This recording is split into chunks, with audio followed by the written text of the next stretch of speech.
Senior correspondent Ranjith అందుబాటులోకి వచ్చారు మరొకసారి. రంజిత్, సో ఏం జరుగుతోంది? ఎంతసేపట్లో పోస్ట్ మార్టం కోసం ఇక్కడికి తీసుకొచ్చే అవకాశం కనిపిస్తోంది డెడ్ బాడీని? ప్రస్తుతం సీన్ ఆఫ్ ఆఫెన్స్ లో పంచనామా ప్రక్రియ జరుగుతుంది. మరి కాసేపట్లోనే ప్రాసెస్ పూర్తయిన తర్వాత అక్కడి నుండి చేవెళ్ల ప్రభుత్వ ఆసుపత్రికి రాజ్ కుమార్ మృతదేహాన్ని తరలించనున్నారు. అక్కడ పోస్ట్ మార్టం ప్రక్రియ పూర్తయిన తర్వాత రాజ్ కుమార్ కుటుంబ సభ్యులకు మృతదేహాన్ని అప్పజెప్పనున్నారు.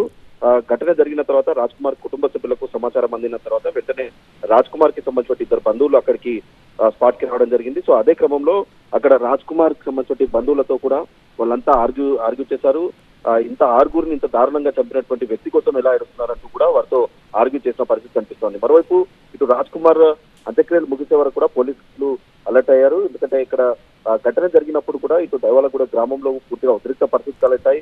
రాజ్ కుమార్ కి సంబంధించిన ఇంటి పైన ఇక్కడ వాళ్ళు వెళ్ళి దాడికి పాల్పడ్డారు. సో ఇప్పుడు కూడా ఆయనకు సంబంధించి ఆత్మహత్యకు సంబంధించి విషయం తెలిసిన తర్వాత కుటుంబ సభ్యులు సానుభూతి చూపడంతో కూడా ఇటు రాజ్ కుమార్ కి సంబంధించిన కుటుంబ సభ్యులు అక్కడికి రావడంతో పోలీసులు కూడా వారికి ప్రొటెక్షన్ కల్పిస్తున్నారు. ప్రస్తుతం అక్కడి నుండి ఈ పంచనామా ప్రక్రియ పూర్తయిన వెంటనే ఆ బాడీని అక్కడి నుండి చేవెళ్ల ప్రభుత్వ ఆసుపత్రికి షిఫ్ట్ చేయనున్నారు. అక్కడ చేవెళ్ల హాస్పిటల్లో ఈ రాత్రికి ఆయనకు సంబంధించి పోస్ట్ మార్టం ప్రక్రియ పూర్తి చేయనున్నారు. ఈ రోజు రాత్రి కుటుంబ సభ్యులకు అప్పచెప్పిన తర్వాత ఈ రోజు రాత్రికి సంబంధించిన అంత్యక్రియలు జరిగేటువంటి అవకాశాలు అయితే కనిపిస్తున్నాయి. సో మొత్తంగా ఇటు పోలీసులు కూడా అలర్ట్ అయ్యారు. ఇన్సిడెంట్ జరిగిన తర్వాత ఇటు నిన్న అక్కడ వారికి సంబంధించిన కుటుంబ సభ్యులు అక్కడికి వెళ్లి ఏదైతే దైవాలగూడ గ్రామంలో అక్కడ రాజ్ కుమార్ సంబంధించిన కుటుంబ సభ్యులతో ఆర్గ్యూచడం కావచ్చు.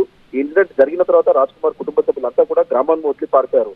అయినప్పటికీ ఇప్పుడు అక్కడ ఉన్నటువంటి ఈ పరిస్థితుల నేపథ్యంలో గ్రామస్తులంతా కూడా రాజ్ కుమార్ కుటుంబ సభ్యులపైన ద్వేషం పెంచుకున్నారు. ఇప్పుడు రాజ్ కుమార్ అంత్యక్రియలు జరిగే సమయంలో కూడా ఆ కుటుంబ సభ్యులను కూడా ఇట్లా వారు కొంత దాడి పాల్పడే అవకాశాలు ఉన్నటువంటి నేపథ్యంలో ప్రస్తుతం పోలీసులు అయితే పూర్తిగా అక్కడ ప్రొటెక్షన్ కల్పిస్తున్నారు.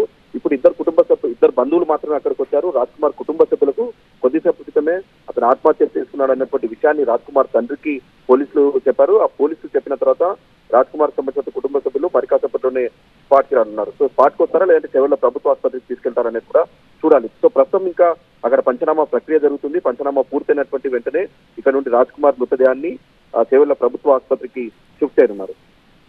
రంజిత్, మేనమామ ఇంటికి వెళ్ళాడు ఆత్మహత్యకు ముందు అని చెప్తూ ఉన్నారు. మేనమామ ఇంట్లో ఆ సమయంలో ఎవరైనా ఉన్నారా, ఎవరితోనైనా మాట్లాడారా? ఈ విషయాలన్నీ ఏమైనా తెలిసే అవకాశం ఉందా? సో ఇదే మొత్తం అంటే ఇన్సిడెంట్ జరిగిన తర్వాత దాదాపు 40 కిలోమీటర్ల మేర రాజ్ కుమార్ అక్కడి వరకు ఎవరు వచ్చారు, ట్రాన్స్పోర్ట్ పరంగా ఎవరైనా సహకరించారా, ఈ మొత్తం ఆయన అబ్స్కాండింగ్ అప్పటి నుండి ఎవరికైనా సహకారం తీసుకున్నారన్నటువంటి కోణంలో కూడా ప్రస్తుతం పోలీసులు వివరాలు సేకరిస్తున్నారు. సో ఇదే క్రమంలో రాజ్ కుమార్ కి సంబంధించి మేనమామ వద్ద కూడా ప్రస్తుతం పోలీసులు వివరాలు సేకరిస్తున్నారు. అతను దాదాపు 12 సిమ్ములు వాడితే అందులో కొన్ని డిశ్చార్జ్ చేశాడు, కొన్ని యాక్టివ్ గా ఉన్నాయి. సో అలాంటి ఫోన్ ని మళ్ళీ తిరిగి ఏదైనా వాడి అతను ఎవరినైనా కాంటాక్ట్ అయ్యారన్నటువంటి కోణంలో కూడా ప్రస్తుతం పోలీసులు అయితే విచారిస్తున్నారు. సో రాజ్ కుమార్ మేనమామ వద్ద కూడా పోలీసులు వివరాలు సేకరిస్తున్నారు. ఎందుకంటే ఆయన పాయిజన్ బాటిల్ ఆయన వెంట తెచ్చుకున్నాడా, ఎందుకంటే ముందే ప్రీ ప్లాన్ లో భాగంగా పాయిజన్ బాటిల్ తెచ్చుకున్నాడా, ఎందుకంటే ఒకసారి ముందే ఆయన రైల్వే ట్రాక్ పై వెళ్లి సూసైడ్ అటెంప్ట్ చేశారు.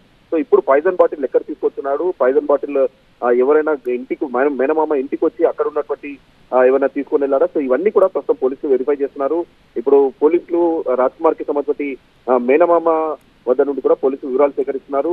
అసలు ఏ రకంగా దాదాపు ఆయన తిమ్మాపూర్ నుండి 40 కిలోమీటర్ల వరకు ఏ రకంగా ట్రావెల్ చేశారు, వైపు ఫారెస్ట్ వైపు వెళ్ళిపోయారని చెప్తున్నప్పుడు మాత్రం అయితే అతనికి ఎవరైనా ట్రాన్స్పోర్ట్ పరంగా సహకరించారా, రాజ్ కుమార్ కి సంబంధించి మేనమామ ఈ ఇన్సిడెంట్ జరిగిన తర్వాత అతను ఏమన్నా డైరెక్ట్ ఎందుకంటే 6 గంటల వరకు కూడా ఆయన తిమ్మాపూర్ పరిసర ప్రాంతాల్లో ఉన్నారు. సో ఆ తర్వాత ఉదయం అక్కడ ఇంటికి వచ్చి షెల్టర్ తీసుకున్నాడా, సో ఇలాంటి అన్ని అంశాలపై కూడా ప్రస్తుతం రాజ్ కుమార్ మేనమామ నుంచి పోలీసులు వివరాలు సేకరిస్తున్నారు. మరోవైపు ఇక్కడ రాజ్ కుమార్ కి సంబంధించి సోదరుడు కూడా అక్కడికి వచ్చిన తర్వాత అక్కడ ఉన్నటువంటి ఏదైతే నిన్న ఇక్కడ బాలిక కుటుంబ సభ్యులు కావచ్చు వాళ్ళంతా కూడా అక్కడ రాజ్ కుమార్ సోదరుడితో కూడా ఆర్గ్యూ చేశారు. సో అక్కడికి వచ్చిన తర్వాత రాజ్ కుమార్ మృతదేహాన్ని చూసి ఒక్కసారిగా రాజ్ కుమార్ సోదరుడు ఏడవడంతో కూడా అక్కడ ఉన్నటువంటి గ్రామస్తులంతా కూడా అతనిపై ఆగ్రహం వ్యక్తం చేశారు. వెంటనే పోలీసులు అతన్ని అక్కడ నుండి తీసుకెళ్లిపోయారు. పోస్ట్ మార్టం ఈ రోజు పంచనామాకు సంబంధించి ప్రక్రియ మరి కాసేపట్లో పూర్తయిన వెంటనే అక్కడ నుండి రాజ్ కుమార్ మృతదేహాన్ని చేవెళ్ల హాస్పిటల్ కి తరలించుకున్నారు. రైట్ రంజిత్, షాబాద్ లో 6గురిని హత్య చేసిన సైకో రాజ్ కుమార్ కథ అతడి చావుతోనే ముగిసింది.